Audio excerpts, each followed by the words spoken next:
বায়তুল মোকাররম এলাকায় ফুটপাত দখলমুক্ত ও উচ্ছেদ অভিযান।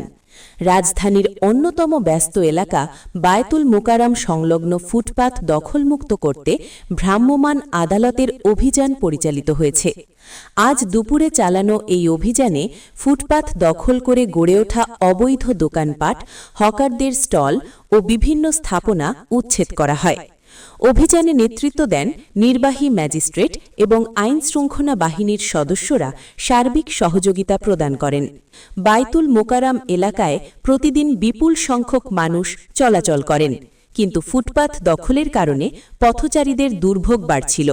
তাই জনস্বার্থে নিয়মিতভাবে এই উচ্ছেদ অভিযান পরিচালনা করা হচ্ছে। আইন অমান্যকারীদের বিরুদ্ধে কঠোর ব্যবস্থা নেওয়া হবে। অভিযান চলাকালে কিছু ব্যবসায়ী ক্ষোভ প্রকাশ করলেও পরিস্থিতি নিয়ন্ত্রণে ছিল। ফুটপাত দখলমুক্ত হওয়ায় সাধারণ পথচারীরা স্বস্তি প্রকাশ করেছেন। প্রশাসন জানিয়েছে, রাজধানীর গুরুত্বপূর্ণ এলাকাগুলোতে ধারাবাহিকভাবে এ ধরনের অভিযান চলবে, যাতে ফুটপাত দখলমুক্ত রাখা যায় এবং নগরবাসী নির্বিঘ্নে চলাচল করতে পারে।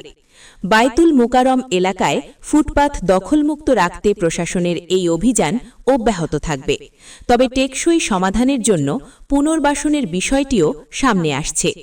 এটিভি বাংলা।